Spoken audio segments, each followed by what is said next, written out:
In 1917, a starving stray dog wandered onto an army training field and changed the course of history. What followed was a journey across oceans and battlefields that would make him the most decorated war dog America has ever known. In the summer of 1917, a small brindle dog wandered the streets of New Haven, Connecticut. He had no home and no name. Each day brought the same struggle for survival, digging through garbage and dodging the cruel kicks of strangers who saw him as nothing but a pest. One afternoon, the stray followed an unusual commotion toward the Yale University campus. Hundreds of young men in uniform marched across the green fields, training for a war that seemed very far away. The dog watched from a distance, drawn by the smell of food and the sounds of activity. A young soldier named Robert Conroy noticed the hungry animal lingering near the edge of the field. Without thinking, he tossed a small piece of his biscuit toward the dog. The stray caught it in midair and looked up at Robert with grateful eyes. That single act of kindness changed everything. The dog began following Robert wherever he went, sleeping near his barracks at night and appearing at training sessions each morning. Neither of them could have known that this chance encounter would lead them both across an ocean and into the most terrible war the world had ever seen. The soldiers of the 102nd Infantry Regiment quickly grew fond of their new visitor. They named him Stubby because of his short tail, and he became a familiar presence around the training grounds. Robert took special care of him, sharing his meals and letting the dog sleep at the foot of his bed. During the long weeks of preparation, Stubby learned to recognize the different bugle calls that governed Army life. He knew when it was time to wake up, when to eat, and when the men would march. The soldiers found this amusing at first, then genuinely impressive. Robert spent his evenings teaching Stubby tricks that might save him from being sent away. The most important one was a salute. By raising his right paw to his brow, the little dog could greet any officer in proper military fashion. When the colonel finally discovered the unofficial mascot, he was prepared to have the animal removed, but Stubby sat up straight and delivered a perfect salute. The colonel laughed and declared that any dog who could salute deserved to stay. From that moment on, Stubby was no longer a stray. He was a soldier. When orders came for the regiment to ship out to France, Robert faced an impossible choice. Regulations did not allow pets on military transport ships, and leaving Stubby behind felt like abandoning a member of his own family. The dog had become his closest companion during the difficult months of training. On the day of departure, Robert made his decision. He hid Stubby under his heavy overcoat and walked up the gangway with his heart pounding. The dog remained perfectly still, as if understanding the importance of silence. For several days, Robert kept Stubby hidden below decks. His fellow soldiers helped by sneaking food and keeping watch. But eventually, a commanding officer discovered the stowaway during a routine inspection. Robert stood at attention, expecting the worst. Instead, the officer looked at Stubby, who promptly sat up and raised his paw in salute. The man shook his head and smiled. He ordered the men to make an identification tag for the dog and declared Stubby an official member of the platoon. The little stray from Connecticut was now heading to war. The transport ship crossed the Atlantic and arrived in France in February of 1918. Nothing could have prepared the young Americans for what they found.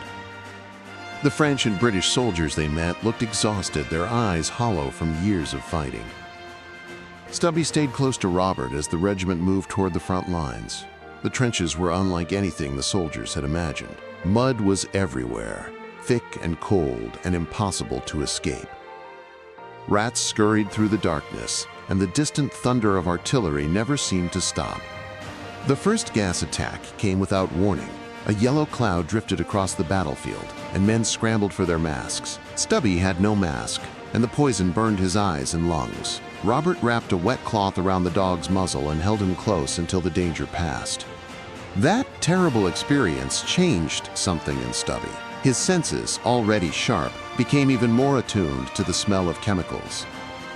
The near-death moment had given him an unexpected gift. He could now detect gas before any human soldier could sense its presence in the air. The soldiers soon learned to trust Stubby's instincts completely.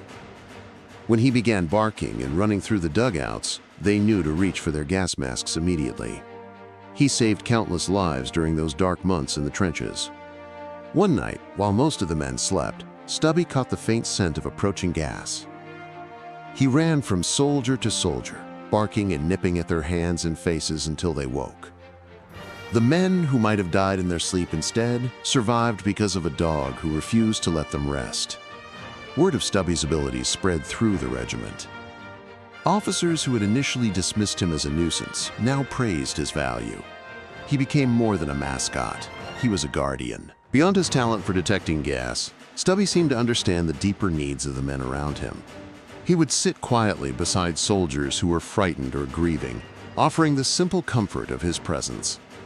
In a place filled with death and despair, this small dog reminded the soldiers that kindness still existed in the world. By the spring of 1918, the war had reached a critical point. Germany launched a massive offensive, hoping to break through the Allied lines before more American troops could arrive. The fighting was desperate, and the outcome remained uncertain. The 102nd Infantry received orders to move toward the Marne River. French refugees clogged the roads, fleeing from the advancing German forces. Robert watched families carrying whatever they could save, their faces marked by fear and exhaustion.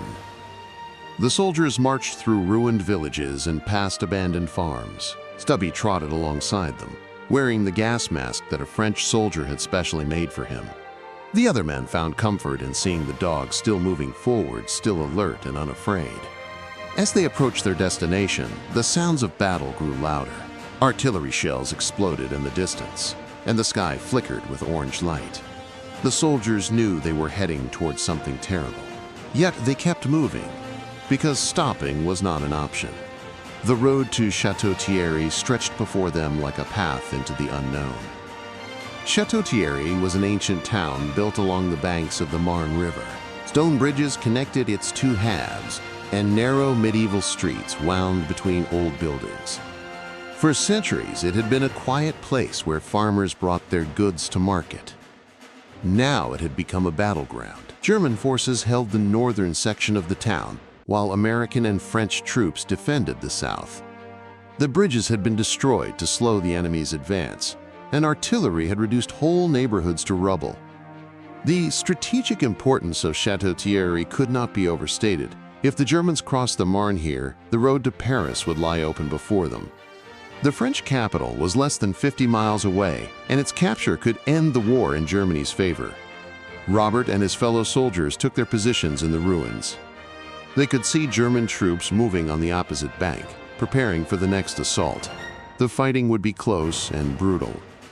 Every building, every street corner, every pile of broken stone would need to be defended. The fate of nations hung in the balance. The battle raged for days. Soldiers fought from house to house, clearing rooms and defending doorways. The crack of rifles echoed through the streets, and the ground shook with explosions.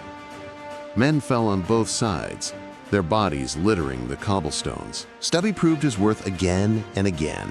He seemed to sense when enemy soldiers were approaching, alerting Robert and the others before an ambush could be sprung. His hearing was far sharper than any human's, and his instincts had been honed by months of combat. When the fighting died down, Stubby took on another role. He moved through the wreckage, searching for wounded men who might have been overlooked. His barking guided medics to soldiers who lay buried under debris or hidden in shadowy corners. Some of these men might have died without help. Others were already beyond saving. For those soldiers, Stubby offered something perhaps more valuable than medical attention.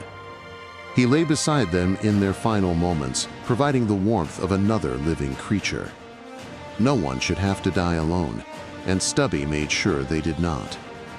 One morning before dawn, Stubby caught a strange scent moving through the trenches. It was not the smell of gas or explosives. It was the scent of a man who did not belong. The dog's ears perked up, and he began moving silently through the darkness. A German soldier had infiltrated the American lines. He carried maps and was carefully noting the positions of troops and artillery. If he escaped with this information, it could cost hundreds of American lives.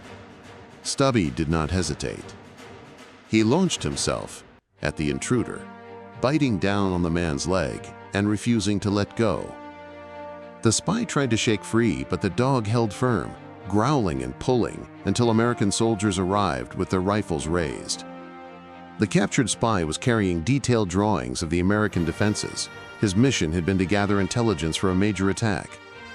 Thanks to Stubby, that attack would never happen. The commanding officer looked at the small dog who had brought down an enemy agent and shook his head in amazement. Even in war, miracles came in unexpected forms. The Battle of Château-Thierry marked a turning point in the war. The German advance was stopped, and the road to Paris remained closed.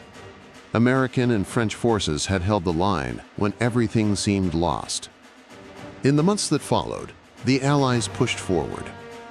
The 102nd Infantry fought through the Meuse-Argonne offensive, one of the bloodiest campaigns of the entire conflict. Stubby was there for all of it, marching alongside the men he had grown to love. During one fierce engagement, a grenade exploded near Stubby's position.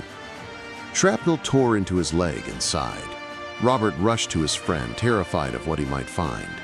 The dog was bleeding badly, but his eyes were still bright. Military medics treated Stubby's wounds alongside those of human soldiers. He recovered slowly, bearing new scars that would never fully heal.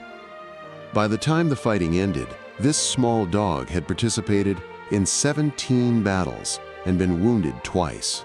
He had earned more combat experience than most soldiers would see in a lifetime.